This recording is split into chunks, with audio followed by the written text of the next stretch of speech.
gudoomiyaha gobolka Togdheer Maxamed Cabdilaahi Nafaqo iyo samafale Cabdimaalik Sheekh Muuse Coldoon ayaa si wada jir xadhiga uga jaray xarunta dhaqanka Islaamka ee Caynjaaluud taasi oo kor loogu qaadayo dacwadda iyo fikirka Islaamka waxaana maktabaddan Caynjaaluud hirgeliyay samafale Cabdimaalik Sheekh Muuse Coldoon iyadoona ay ka soo qayb galeen gudoomiyaha gobolka Togdheer Maxamed Cabdilaahi Nafaqo isuduwaha wasaaradda diinta iyo awqaafta ee gobolka Togdheer culimada gobolka Togdheer macallimiin mas'uuliyiin iyo haldoor kale waxaana ugu horeynba halkaasi ka hadlay samafale Cabdimaalik Sheekh Muuse Coldoon oo ah aasaasaha xaruntan isagoo faahfaahin ka bixiyay ujeedada ay u fureen maktabaddan Caynjaaluud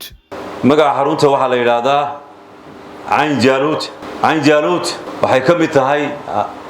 waa mid ka mid ah dhacdooyinkii ugu waaweynaa ee taariikhda islaamka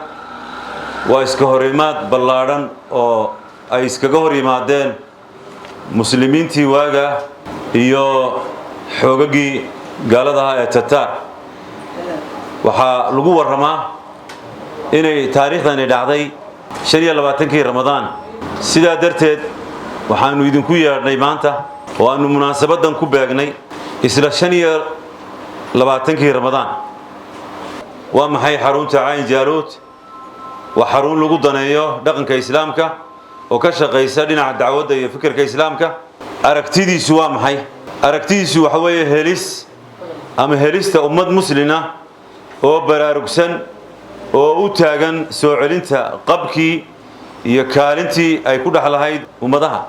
maxaanu higsanaynaa ama waa maxay yoolka iyagu ama waa maxay yoolka xarunta Caynjaaluud inay xaruntani noqoto fagaare xora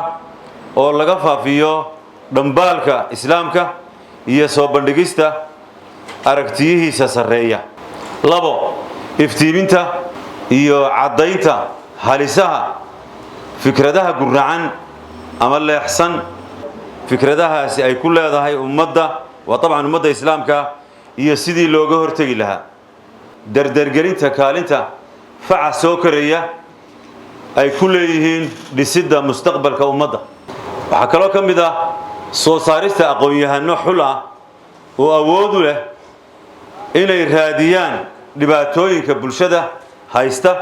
iyo sidii loo maareyn lahaa dhibaatada yani dad aqoon leh oo ummadan dhibaatooyinka haysta sheegi kara isla markaana sheegi kara dhibta wixii laga bixi lahaa ayaan doonaynaa in ay bartani noqoto meeshii soo saari lahayd sidoo kale waxa ka mid ah yoolka iyo higsiga xarunta dhaqanka islaamka ee Caynjaaluud noolaynta kaalinta af carabiga qodobka u dambeeya yoolasha xarunta waxa ka mid ah soo saarista iyo dhiirigelinta qorista iyo tarjumidda dhiganayaasha kor u qaadaya wacyiga qofka muslimka walaalayaal fikradani siday ku timi haddaan u guda galo ayaa waxaan u sameynay xaruntan inay noqoto xarun huwiyad leh huwiyad islaam si kooban walaalayaal xaruntani waxa weeye xarun inaga wada dhaxaysa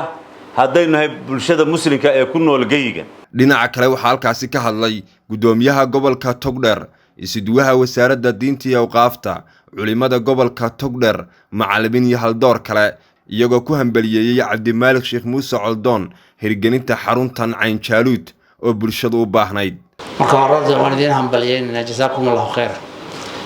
ilaahay miisaanka xasanaadka ha idin saaro waa marka labaad waa fikrad wacan ilaahay mid faaftaha ka yeelo qofku markuu wanaagsan yahay cidina ma colaadiso laakiin markuu isku dayo inuu hagaajiyo waa markay colaadda ku bilaabmayso colaaduna markaasay faraheeda soo yeelanaysaa mid qarsoon iyo mid muuqdaba taariikhduna runtii dee way inoo taallaa daaburka leedha daaburka khamisna waa ka ugu khatarsano waana ka aad loo adeegsanayo waa ka ay munaafiqiintu madaxda ka yihiin saad munaafiq u ogaataana wuu adag yahay aad buu adag yahay laakiin haddaynu ilaahay isku xidhno sidii jiilkii koowaad ilaahayna waynu guulaysiinaya waxaan Cabdimaalik kula talinayaa insha Allah taala Cabdimaalik oo markaas inuu noqdo wasatiyadii islaamka lagu yaqaan iyo isu dheelitirnaantii hadday tahay xagga fikirka haddii ay tahay xagga khitaabka iyo haddii ay tahay majaalaadka kale ee kala duwanba inaanu noqon markas dheeliya oo dhinac u dheeliya markas isu dhammaystiran oo thaqaafada islaamka iyo ruuxdii uu lahaa sida ay tahay uga tarjumaya. maanta markaskan waxaan ugu baaqi lahaa anigu inay ka shaqeeyaan sideeba akhlaaqda iyo qiyamka dadka muslimiinta loo toosiyaa, gaar ahaana dadka Soomaalida, gaar ahaana mujtamaceena. waxaa laynoo furtay TikTok, waxaa laynoo furtay Twitter, waxaa laynoo furtay YouTube. waxaan laga hadli jirin haddaad u fiirsato umamka kumanaan kun oo af baa lagu hadlaa dunida. waxa Soomaalidu ay ku hadasho ku hadla dunida iyo dhaqanka ay soo bandhigaan wax soo bandhiga dunida ma jiraan. waxaan mar saddexaad iyo mar afraad iyo mar shanaad ba kugu celcelinayaa fikirkaasi inuu noqdo fikir wasadiya. talada kooban bixinaya weeye in cagaa dhulka lagu xijiyo iyadoo aqoon iyo xigmad iyo haddii la ka dhigay lagu darayo. muddo laga joogo 786 sano oo ku beegan maanta oo kale 25 Ramadaan ay mowqicadii iyo macrikadii Cayn Jaaluut ay dhacday. runtii xasuusin bay u tahay in markaskan Cayn Jaaluut oo dhaqanka islaamka dhidibada loogu taagayo in aynu daha furno oo aynu bilowno. marka waan hambalyeynaa Cabdimaalik warbaahin ahaan waan kula shaqeynaynaa, waan isku garab taagaynaa biidni Ilaahi الكريم. waxaan rajaynaynaa inay noqoto mid wax ka bedesha dhaqanka inagu faafaya ilhaadku kamid yahay ama maxay tahay waxaan loo yaqaan diin la'aantu ay kamid tahay waxaan cilmaariyadu ay kamid tahay dhaqamada noocaas ah laynagu soo raray. insha Allah waxaan rajaynaynaa mid ka hortagta oo madan lagaga doodo oo dhalinyarada iyo aqoon-yahanku ay yimaadaan oo aqoonta islaamkana umada lagu baro lagu xoojiyo sare loogu qaado aqoontooda islaamka. maadaama xaruntu ay tahay xarun dhaqanka islaamka ka shaqeynaysa waxyaabaha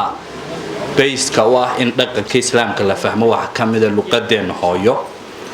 marka waxaan ku talin lahaa inuu number 1 inaynu luqadda Soomaaliga sidii loo akhriyo lahaa ee loo fahmi lahaa ee dhaqanka wanaagsan loogu qori lahaa in laga shaqeeyo. markaskan Cayn Jaaluut ee thaqaafa islaamiya waxaad moodaa in baahidiisu ay shay waajib ahayd. markaskan waa su'aad iyo aad baan u soo dhaweynaa ka wasaarad ahaan wasaaradda diinta iyo awqaaftu waxaa laalay wixii culamo soo kordha iyo wixii meel kasta jooga oo diinta sheeganayaba way hoos yimaadaan way u duwaan gashan tahay. waxaan u mahadnaqayaa Cabdimaalik tiimkiisa runtii fikirkan iyo taladan runtii iyo ficilkan intaba keenay in ay Burco u baahan tahay maktabad islaamiya oo thaqaafi islaamiya xambaarsan oo runtii dadka looga faa'iideeyo islaamka ah. aad iyo aad baan ugu ducaynayaa una soo dhaweynayaa. waxaan leeyahay jazaakumullahu khayran. waxay u baahan tahay in lagu maamulo qaab xigmadaysan, aqoon ku dheehan tahay, dadaal ku dheehan yahay iyo taani. Cabdimaalik insha Allah taala waa nin kolay mutaqifa oo aad u firfircoon oo runtii aad iyo aad u dadaala. insha Allah waynu la shaqeynaynaa, waynu iskarab taagnaa talo iyo tusaale iyo aqoon intaba. marka aad iyo aad baan u soo dhaweynaa maktabadan. waxaan rajaynayaa inay bays u noqdaan culimada gobolka. Cabdirashiid Timir, maqal muuqa caalamiga ah ee Home Cable TV, Burco.